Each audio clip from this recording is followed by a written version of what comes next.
How do we go about repairing the world? That was the question that the prophet Jeremiah wrestled with as he composed his letter to the ancient people of God.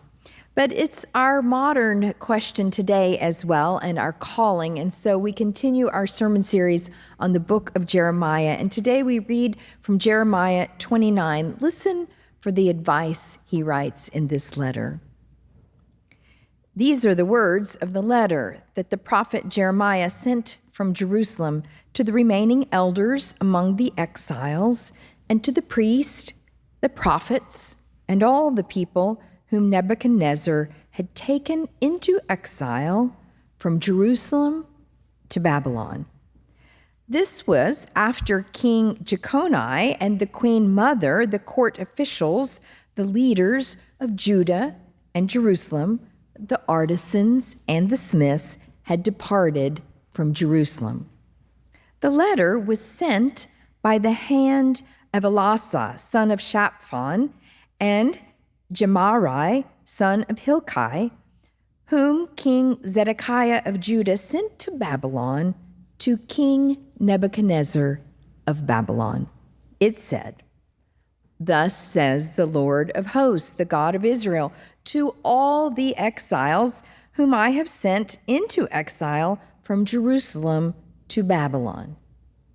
Build houses and live in them. Plant gardens and eat what they produce. Take wives and have sons and daughters. Take wives for your sons and give your daughters in marriage, that they may bear sons and daughters. Multiply there and do not decrease, but seek the welfare of the city where I have sent you, and pray to the Lord on its behalf, for in its welfare you will find your welfare." May God bless this reading to our understanding. What's your favorite city? Do you love the skyscrapers and the live theater on Broadway in New York City? Do you like the lake effect of Chicago or the glitz of Los Angeles? Maybe the music scene in Austin or the history of Boston. Or maybe it's our own Kansas City with its stunning performing arts center and its stellar museums and its championship sports teams. Cities are beautiful, they're exciting, but cities can also be intimidating, overwhelming, and even frightening. I've seen things happen on the streets of cities that I cannot mention aloud from this pulpit. Maybe you've seen some things in cities too. In the heart of the city of Chicago sits the Fourth Presbyterian Church. It's right on Michigan Avenue, right across from the Hancock Building, a beautiful church. It's a big city church with a heart for the city. Their longtime pastor, John Buchanan, was leaving the church late one afternoon, early evening. He was coming from a series of meetings. He was in a rush. He was supposed to meet his wife at the movie theater, and he was late. And so he pushed through the crowds on the sidewalks. He scurried past them. He tried not to make eye contact with anyone. He didn't want to let anything slow him down. And then he got caught at a red light, a bunch of people standing around, and he could hear a man shouting, "Is there a church around here?" And everyone was just looking right through the man as if he didn't exist, or looking past him or looking away, and no one was answering this man who appeared to be homeless, and he kept shouting, "Is there a church around here?" And finally, John Buchanan, even though he was late to meet his wife for the movies, he paused and he said, There's a church. It's just a few blocks from here. It's right on the corner. It's right by the Hancock Building. It's called Fourth Pres. And if you go to the side door and ring the buzzer, the receptionist will let you in and tell her I sent you, and she'll be able to help. She can offer you some help. And the man looked at the pastor and he said, "Well, I don't need any help. I was just looking for a place to pray." As Pastor Buchanan scurried off to the movies, he wondered if his church would be equipped. He knew his church could offer a sandwich or a coat, but at that hour of the day, would they be able to make a place for this man to pray? What I want for you to imagine this morning is that the good people of Country Club Christian Church have been rounded up and sent by bus to live in Mexico City. I've never been to Mexico City. I've always kind of wanted to go, but I'm a bit intimidated by that big city. But what I'm asking you to imagine is that all the people of Country Club Christian Church are now living in Mexico City, and our friends back here in Kansas City, the Methodists and the Presbyterians and the Baptists, they're sending us letters of encouragement about how we might pass our time while we are exiles in Mexico City. The letters that we are receiving down there are suggesting that we could be stuck there for a very long time, maybe the rest of our lives, maybe even into our children and grandchildren's life, maybe up to 70 years. And so how are you and I going to survive as exiles in Mexico City when we don't even speak the language, most of us? Well, if you can imagine that feeling, then you can sort of imagine the situation faced by the people in today's scripture lesson. The prophet Jeremiah, you see, writes to the people who have been deported from their holy city of Jerusalem to now live as exiles in Babylon. This is the absolute worst catastrophe in the history of God's people. It's what we call the exile. And the people are homesick beyond belief. You see, they had perceived that God had chosen them to be God's saving presence in the world, and now they are not even at home. They are living as foreigners in a foreign land. The psalmist writes about this chapter of Israel's life with the poetic words, "How can we sing the Lord's song in a foreign land?" What would you do, and how would you feel if you knew you were never coming back to Kansas City? Maybe you're never going to step foot in the United States again. Some of us would fall into complete and utter despair. We would give up. Maybe we'd begin to wallow in cynicism. We would get grumpy or become completely apathetic about the world. Others, we might settle for some version of escapism, withdraw from city life and just take care of ourselves, watch a whole lot more Netflix, read beach reads, take up some kind of all-consuming hobby to get our mind off the problems of the world. We could just worry about our own little family, those that we hold most dear, and forget about the city. And honestly, that would be so understandable. But the prophet Jeremiah steps in with the promise and a set of instructions. The promise is that one day, maybe not until your children are grown, but one day, God will bring you back. God will bring you back home. It's a promise of hope. And then the prophet gives them instructions. And here are the instructions. It's so clear, so concrete. Plant gardens and eat the figs and the pomegranates from your garden. Build houses and live in them. Make your homes cozy with the little throw pillows and the knickknacks that make you feel like this is really home. Get married, throw a wedding, have children, go to the grandkids and the nephews and nieces' baseball games. Do you hear it? The prophet invites them to sink down their roots into this foreign land, to engage in long-term projects, to invest themselves in the soil, to immerse themselves into the life of the community, to become part of this city, a city they never intended to occupy. Now, you know that no one plants a garden if they're not going to be in town long enough to see the tomatoes actually ripen. No one plants a vineyard, which I guess takes several years to produce the right grapes, if you're not going to be there long enough to harvest them and make some grape jelly. That's what you were going to make, right? Grape jelly? No one builds a new home if the assignment that they are on is a temporary one in that city.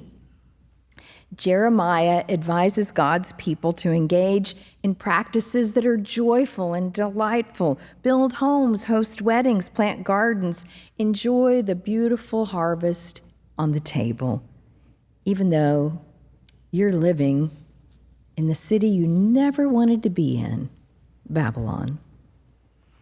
Now, there are many different ways that we can be people of exile, to feel uprooted from our spiritual home, to live in a phase of disequilibrium. For example, 20-year-old Omer was at a music festival just inside of Israel, but near the border with Gaza when he was taken captive by Hamas in October of 2023. Omer then spent 505 days in captivity, living as a hostage in the tunnels. Now, Omer had grown up in a secular Jewish household, but in a recent news article about Omer, he said that while he was in captivity, he began to lean on his faith to find strength and power in this one named God. He had this deep sense of hope that he would one day somehow get out of that difficult place. And one of the things he began doing was to pray Psalm 20 every day. And he had no way to know that his mother, also a secular Jew, was going into his own bedroom back at home every day and praying Psalm 20. You see, his captors had brought him a list of documents in Hebrew that they wanted him to translate, and in the documents was Psalm 20. And he began relying on the strength and the beauty of his faith. He even began practicing the Jewish rituals, trying to say the blessing over the cup of wine every Friday night, even though some Friday nights he didn't even have a cup of water. And while he was being held captive, he would help those who were his captors dig through the tunnels. Sometimes the tunnels collapsed and they would spend 7 hours trying to dig out. He would be moved to different secure locations, but all this time he maintained good relationships with those who held him captive. He prepared their food, he cleaned their apartments, he washed their dishes. Why? Why would he treat his captors well? Why would he turn back on the faith that he barely knew about while he was in exile? Something about the exile peeled back a layer of his life, and he became open to the presence of God in a new way. The prophet Jeremiah counsels the people of God who are far, far from their spiritual home, build, plant. But the clincher of the whole story is when the prophet says, but seek the welfare of the city, for in its welfare you will find your welfare. Even if you are not in the ideal city, even if you are not in your spiritual home, even if you feel alienated and frayed, seek the welfare of the city, for in its welfare you will find your welfare. That line reminds me of a film that Dave and I watched a couple of months back. It was a fictional account of a true story. It's an old story, but a story that I had never heard. It takes place in South Wales in 1984 when a group of miners went on strike. It was the longest strike in British history. A group of folks in London decided that they felt some deep empathy for the miners of South Wales, and so they began collecting money and sending it to South Wales to support the miners. And finally, they decided that they would gather up a group of Londoners to travel to South Wales to help with the strike, to help support, to help cook, to help nourish these miners who were striking. But when they showed up, the miners in South Wales were somewhat shocked, because they hadn't realized that the group throughout all of Great Britain who had sent the most money to them to date, the LGSM, was actually the lesbians and gays supporting the miners. And many of these miners were very conservative. They lived in the 80s in an era where gays and lesbians suffered horrific discrimination and disrespect, especially in that part of South Wales. Some of them become friends, but others are quite uncomfortable, and the political pressure begins to mount, and eventually the miners have a secret vote, and they vote to no longer receive the generous support of the lesbians and gays supporting the miners. And the strike fails, and the miners go back to the mines. But the next year, 1985, in London, there's this big gay pride parade, and the LGSM is gathering up their little band to march in the parade when all of a sudden they see a bus load of their friends, the miners from South Wales, who have come to march in the parade alongside them. Seek the welfare of the city. Pray for the city, for in its welfare, you will find your welfare.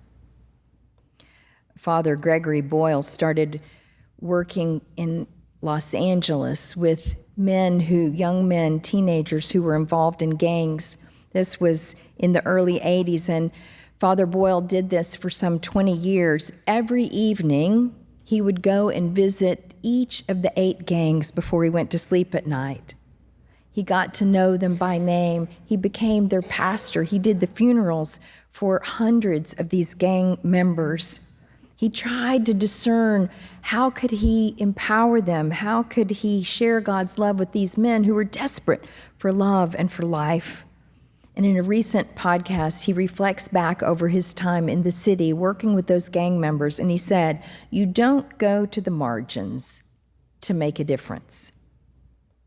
You go to the margins so that the folks at the margins make you different."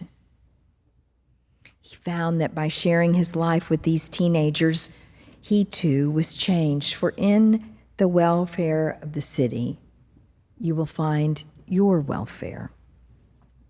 Our call from Jeremiah is to immerse ourselves in whatever situation we find ourselves in, to build, to plant, to pray, to seek the good of the broader community. I remember when I took a group of our 6th graders who were just completing the pastor's class, and we went to Chicago for a long weekend mission trip.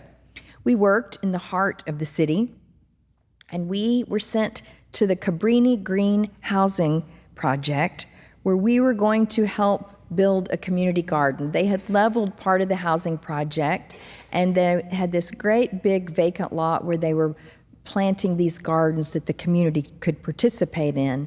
It was spring, and so we were tilling the soil and moving rocks and getting the garden ready for planting. And towards the end of the project, I noticed that our kids had all put down their shovels, and they were gathered together on the edge of the garden, and they were looking over at a part of the housing project that was still occupied. I walked over and I saw what they were looking at. There were a group of teenagers about their age who had come out of the housing projects and were playing with an old beaten-up basketball on a little sidewalk that was all cracked, and they were shooting hoops.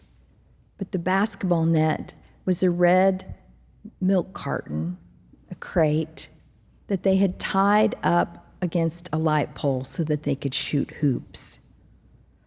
We finished up our project, we went to a museum, we saw a show, we had a nice dinner, and then we went back to our hotel, and I sat down with the kids and I said, "Where did you see God today?"